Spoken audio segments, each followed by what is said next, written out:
Gandhi, would you please tell us what Baba has to say about diet? Whether he preferred any special foods to be eaten? Just what had happened? What did Baba say? Well, Baba said that food is a necessity of life, and everyone, as much as possible, should take wholesome food that is most suitable to him.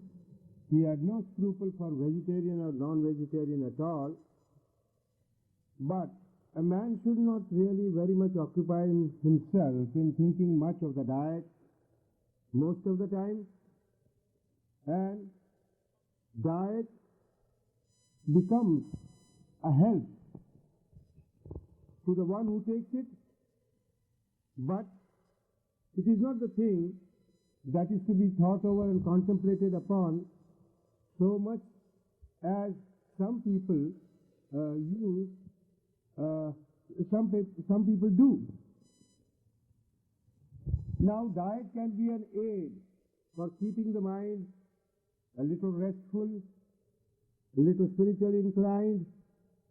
It may help some person to keep his desires a little in check, but it is not all. Really speaking, Baba always laid a great stress upon mental control, and there are many people who, regardless of any food or diet they take, they are able to lead a life of restraint and control as is expected by Baba from them.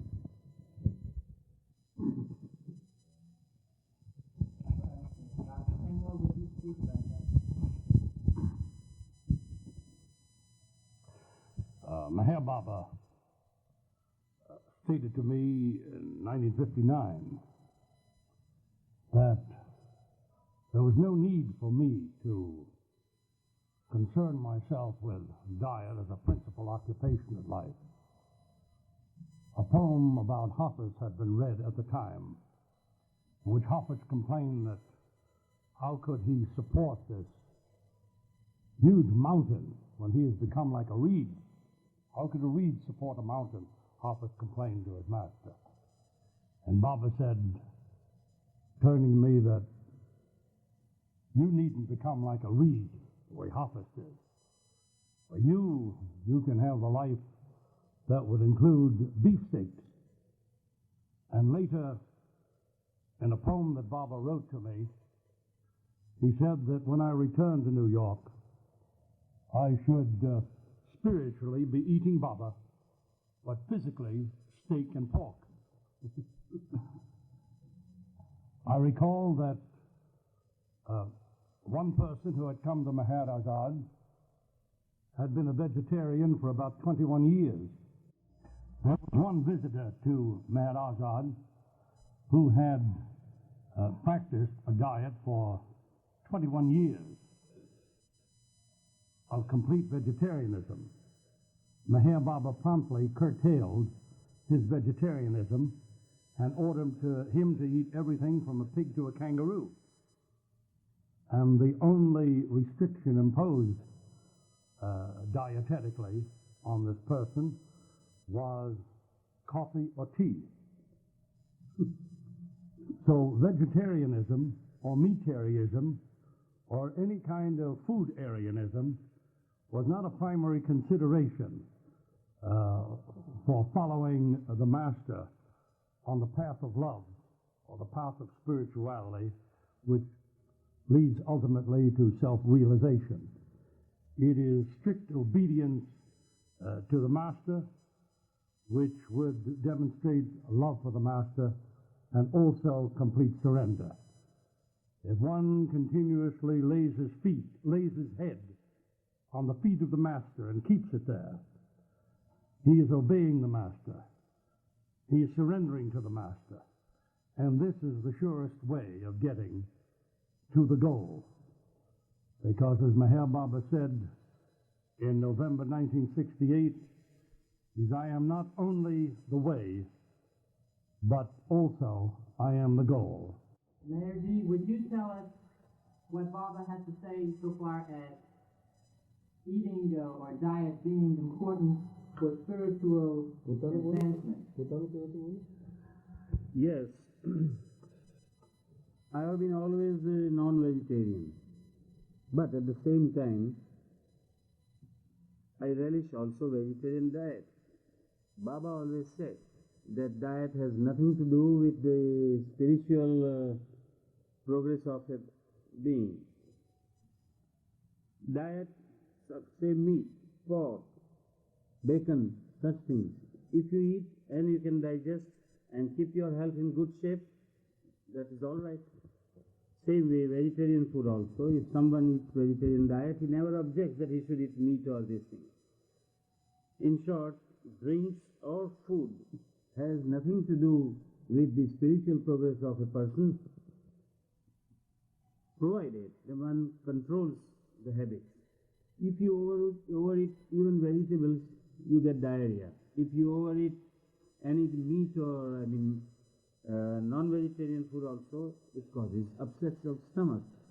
So food has nothing to do, provided you keep your health in good shape.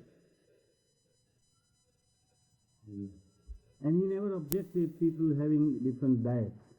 To vegetarians, he never said that you stop eating vegetables and start non-vegetarian diet. Now you want to know something about Baba's orders to his lovers, those who live near him and those who live away from him.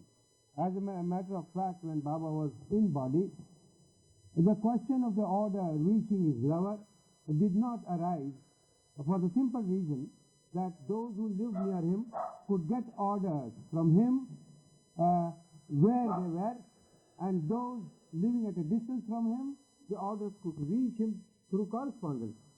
So, the orders anyway would go to the ears and the mind and the heart of all his lovers, irrespective of the fact whether the lovers stayed near him or away from him. Now the point that arises when Baba is not in body. How can a man, a Baba lover, never having seen Baba or even having seen him a few times today, what should he, in what form should he expect Baba's orders and follow them? The thing is, Baba has left behind enough material in the form of his writings, in the form of those who lived with him for a number of years. These things could be very easily referred to. If I give you an instance of the followers, the millions of followers of Avatar, of the Prophet, say of Christ, of Rama, of Krishna, of Zoroaster, and few others, they need not have seen them at all. It is out of their literature, out of the things that they left behind as a legacy for humanity. They could gather all the material and intelligently just find out what would make his beloved happy, the way that he would live his life. And I'm sure that referring to his own conscience and the material that is left behind by Baba, one can easily arrive at conclusion the way of life that Baba would want him to lead and that he should lead. Remember that God lives in a state of total invisibility and in silence. Meher Baba, the God-man, the Avatar, when he was in body, was the God-man. Now that he has left the body, he has become what he always is, always was, and always will be. As the incarnation of love, which he was literally, he has left behind as his legacy to humanity this eternal fact and work to practice love. Now, spirituality is really a very practical endeavor. And how practical can it become? It is taking the love that we find in Meher Baba, accepting this love in ourselves, and giving selfless service to others. In continuously remembering Meher Baba, the incarnation of love, we are forgetting ourselves. In forgetting ourselves, by serving others, we are continuously remembering Him, who also are in these others. So this is how love, with selfless service, is serving the Master, serving God, who is without form, but ever present in us and ever present with us. Your main question is the orders, how the others who have been away from Baba should carry out his orders. So first of all, what the orders are? Baba's orders are his teachings. What he has stated so very often, in his writings, in his books, in his oral statements, interviews that he gave to others, orders that he gave to others. These are his orders. And mainly, as Dr. Kenmore says, what are his orders? His orders for us to live the life that he has designed for us. That means to love others and serve selflessly. So that order anyone can carry out, whether Baba is physically with us or not. Baba as God is everywhere in every one of us. So to carry out his orders means to carry out the teachings that he has taught us. He has shown us. He has shown the way to the Mandali, to others who have met him, and others who have not met him should follow them. That's what I feel. In short, whole Baba's orders are love and service to humanity. And what is love? Meher Baba said that love is continuous remembrance of the beloved. Now, spirituality is really a very practical endeavor. And how practical can it become?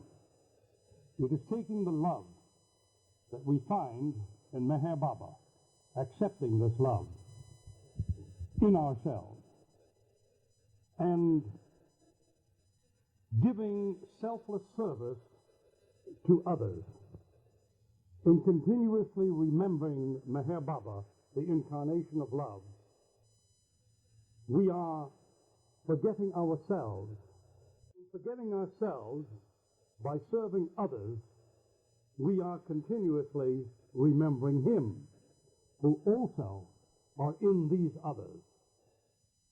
So this is how love, with selfless service, is serving the Master, serving God, who is without form, but ever present in us and ever present with us. Our main question is the orders, how the others who have been away from Baba should carry out his orders.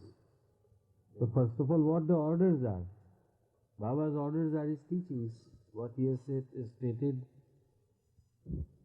so very often, in his writings, in his books, in his oral statements, interviews that he gave to others, orders that he gave to others. These are his orders. And mainly, as Dr. Kenmore says, what are his orders? His orders for us to live the life that he has designed for us. That means to love others and serve selflessly. So that order anyone can carry out, whether Baba is physically with us or not. Baba as God is everywhere in every one of us. So to carry out his orders means to carry out the teachings that he has taught us. He has shown us. He has shown the way to the Mandali, to others who have met him, and others who have not met him should follow them. That's what I feel. In short, whole Baba's orders are love and service to humanity. How you would actually try to do what Baba wished. Yes. Turn out No. right. Yes. No, In other words, if you were faced with a decision Yes. and And you didn't know what Baba actually wanted because he was not there to tell you personally what to do. well, whatever we feel best, we take our decision. In the thinking about Baba, we just think about Baba and take the decision what we feel best. About taking, Baba said that someone would have to take a certain amount of suffering of his, and Baba naturally gives suffering known to him in the way he likes to act to the mandal and to his lovers. But the lovers themselves are not conscious of the purpose of suffering or how it is given by Baba. It is quite likely that he will distribute the suffering undoubtedly, and the individuals suffer in their own way, unknowingly. They do not know that the suffering is actually given. They may have an inkling also, they may have a feeling that the suffering is given by Baba. But why he gives and what is the purpose and what is his work? Baba ever give you any explanations about what the word avatar actually really implies? Anything simple that would bring a lot of meaning to the mind? Analogy or something? All that I have understood in the light of the explanations Baba gave from time to time about the state and the stage of avatar was like this, that there is no other entity in the entire creation or even among the different aspects of God so comprehensive as the avatar. The avatar enjoys at one and the same time all the aspects of God consciousness and normal consciousness. Normal consciousness of a human being and even the subconsciousness. As Baba says, I am in everything and every being. So there is nothing entirely. He himself is God, and avatar is another aspect of God. And it is the avatar alone who is the power that balances absolute God with eternal illusion, as we call it. Illusion is also eternal. It's ever going. The perfect master, for the matter of that, is also all-knowing, like the avatar. Well, before he dropped his body, of course that's my personal matters which I do not like to disclose, but he made me do a couple of things which at that time I felt that why Baba is forcing me to do these things, but he also hinted that you will remember it afterwards why I am doing this. One of the things was, that lower Meherjee property was in my name. And one day, just during the last few months, he questioned me, what are you going to do with it? I said, what? I am not going to do. It is Baba, it is yours. It's not mine at all, it's just in my name. And I said that, have you made a will of it? Have you put this into your will that it will ultimately go to Baba Trust? I said, where is the necessity of making a will? I will just now transfer it to the trust. But just I uttered this, he said, oh yes, very good, immediately do it.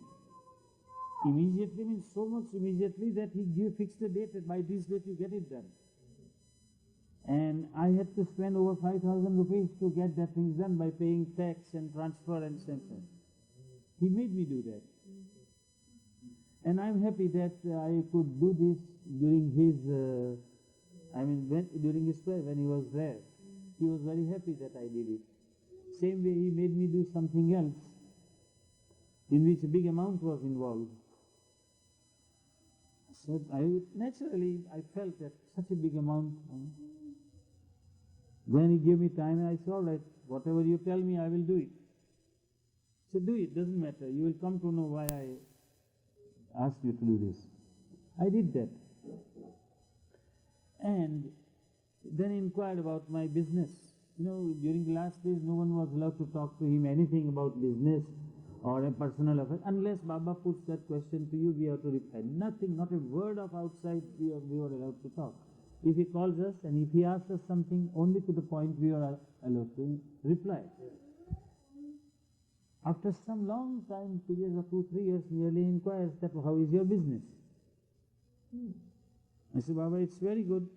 I've paid up all my debts and it is growing. and I'm sure it is still, Ray, he says, it will grow to such an extent that you will not be able to cope with it. And during 1 year, 1.5 years, it is almost 2 years, it has grown like anything. And remember that big amount which I talked to you, I have received more than double in this period. These are things which are, I don't know. He said, you will remember it afterwards. Just this one. We never thought that he was going to drop his body so soon. But within a year and a half, the big amount which I was frightened to admit, more than that has been compensated to me.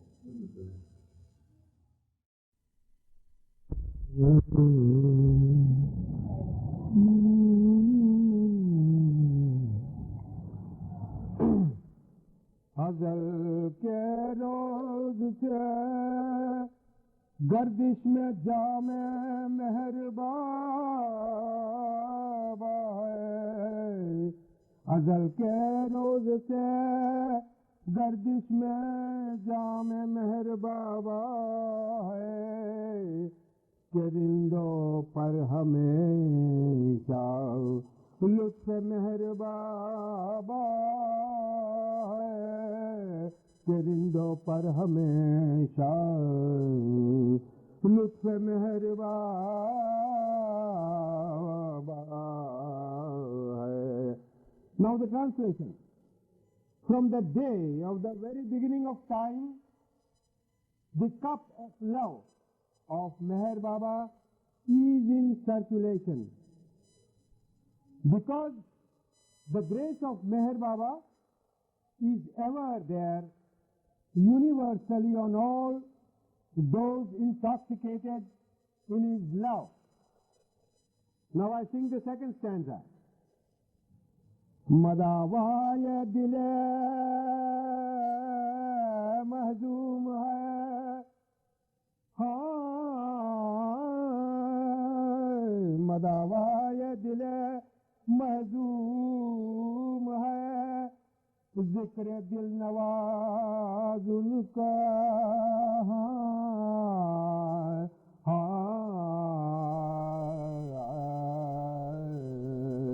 मदावाए दिले महजूम है, जिक्र दिल नवाज उनका Khalid Ishrat Xavi नाम मेहरबाबा है। Khalid Ishrat Xavi नाम मेहरबाबा।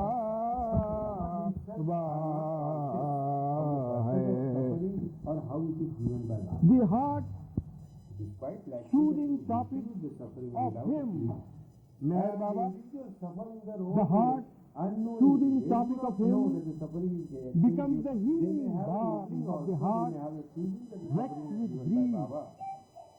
The key to the eternal bliss is the name of Meher Baba. अनल हक कह रहा है,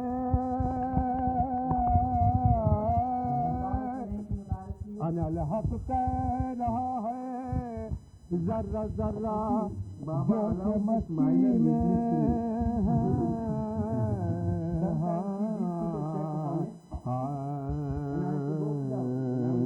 अनल हक कह रहा है, जर्रा जर्रा जोश मस्ती में। मैं खुर्शीद के लब पर पयाम मेहर बाबा है।